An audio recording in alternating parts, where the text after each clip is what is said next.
लड़का बनी बहू। पूरे 28 साल का हो चुका था ऋषभ, लेकिन शादी करने को तैयार ही नहीं था। माँ बाप पूरी तरह से परेशान हो चुके थे। जब भी किसी लड़की का रिश्ता ऋषभ के लिए लेकर आते तो वो शादी करने से साफ मना कर देता, चाहे लड़की कितनी भी सुंदर, कितनी भी अच्छी क्यों ना हो। ऋषभ के माँ बाप को इसकी वजह समझ में नहीं आ रही थी।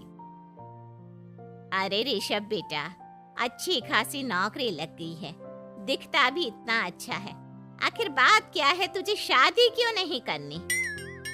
देख, तू हमारा इकलौता बेटा है, अगर तू शादी नहीं करेगा तो कैसे काम चलेगा। लेकिन मैं शादी करना ही नहीं चाहता, मुझे कोई लड़की पसंद नहीं आती। अरे बेटा, अगर कोई लड़की तुझे पसंद हो तो उससे शादी कर ले, हमें कोई ऐतराज नहीं है। हाँ ऋषभ बेटा, अब देख, तेरी माँ से भी काम नहीं होता। घर में एक बहू आ जाएगी तो कम से कम घर का माहौल भी अच्छा होगा और तेरी माँ को मदद भी मिल जाएगी। लेकिन मम्मी पापा कहाँ ना, मुझे लड़कियां पसंद ही नहीं आती। अरे लड़कियां पसंद नहीं आती तो क्या लड़का पसंद आता है? वो तो वक्त आने पर ही पता चलेगा। ऋषभ की बात सुनकर उसके माँ और पापा का सर चकरा जाता है। कुछ दिनों के लिए ऋषभ अपने ऑफिस के काम से शहर से बाहर जाता है और जब लौट कर आता है तो सामने का नजारा देखकर उसके माँ पापा बेहोश होते होते रह जाते हैं। अरे ये क्या, ये तुम्हारे साथ कौन है? माँ, ये दीपक है, मेरी पत्नी। हम दोनों ने शादी कर ली है। दीपक तुम्हारी पत्नी कैसे हो सकता है? अरे दीपिका होती तो बात समझ में भी आती, ये तो लड़का है। तो क्या हुआ पापा, आजकल तो ये सब फैशन में है और मैंने आपको बताया था कि मुझे लड़कियां पसंद नहीं आती। अरे तो इसका मतलब ये थोड़ी है कि तुम दीपक को दीपिका बनाकर ले आओगे। मुझे बहू चाहिए, बहू के रूप में, ये आदमी नहीं। लेकिन मम्मी जी, मैं आपकी बेटी से बहुत प्यार करती हूँ, मेरा मतलब करता हूँ। अरे इसको तो करता हूँ करती हूँ का अंतर भी नहीं पता, लेकर जाए इसे वापस। अगर आपने इसे घर से बाहर निकाला पापा तो मैं भी इसे के साथ चला जाऊंगा। मैं ऋषभ के बिना जी नहीं सकती, मेरा मतलब जी नहीं सकता। हमारा जिंदगी भर का साथ है, प्लीज हमें अलग मत कीजिए मम्मी जी, पापा जी। हे भगवान, ये तूने क्या दिन दिखाया? तेरे बेटे को थोड़ी अकल दे दे, लड़के को बहू बनाकर घर में ले आया है। अब क्या होगा, हम दुनिया को क्या मुंह दिखाएंगे? माँ, बेकार में परेशान हो रही हो। दीपक आपके सारे काम करेगी और एक अच्छी बहू की तरह आपके साथ रहेगी, देखना। पहले तो खुद तो क्लियर कर ले कि यह कुछ करेगा या करेगी, बाद में हम सोचते हैं कि हम क्या करें। बहू के आने के बाद क्या करते हैं, मुंह दिखाई की रस्म, तो आप भी वही कर लीजिए। आप चाहे तो मैं पूरे मोहल्ले में न्योता दे आती हूँ। अरे रहने दे, तेरी वजह से बेइज्जती और ज्यादा होगी। आई बड़ी, अब मेरा मतलब है आया बड़ा न्योता देने वाला। अगले दिन सुबह के वक्त दीपक बड़ी नजाकत से चलता हुआ सबके लिए चाय बनाकर सुबह सुबह बालकनी में आ जाता है। प्रणाम मम्मी जी, प्रणाम पापा जी। ये देखिए, चाय बिल्कुल आपकी पसंद की है। मुझे ऋषभ ने सब कुछ बता दिया था कि आपको क्या क्या पसंद है। हे भगवान, ये सब क्या हो रहा है? ये क्या नौटंकी है?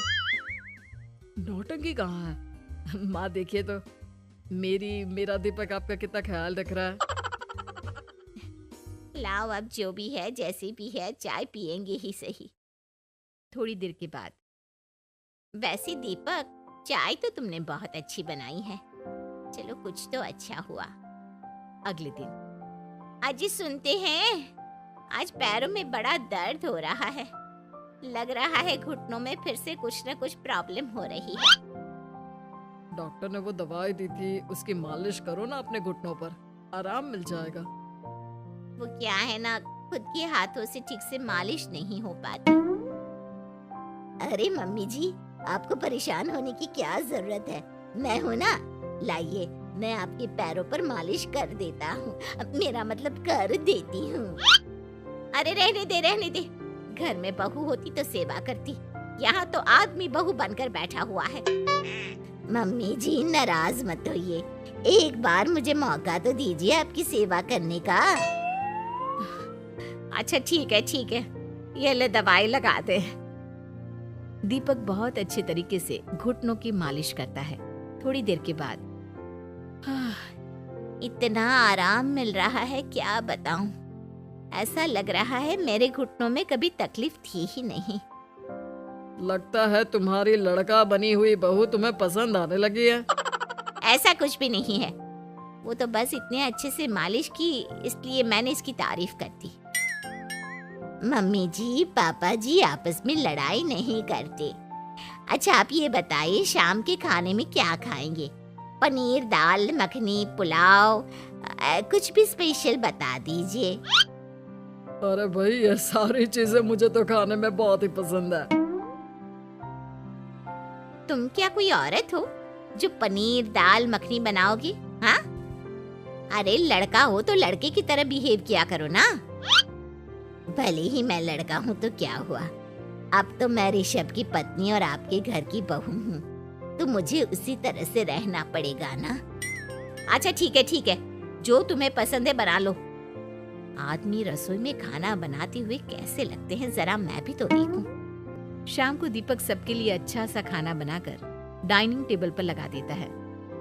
ऋषभ ऑफिस से जब लौट कर आता है, सब लोग खाना खाने के लिए बैठ जाते हैं। अरे वाह, क्या गजब का पनीर और दाल मखनी बनाई है। ऐसा जायका तो होटल के खाने में भी नहीं आता। दीपक, कितना अच्छा खाना बनाती हो, मेरा मतलब बनाते हो।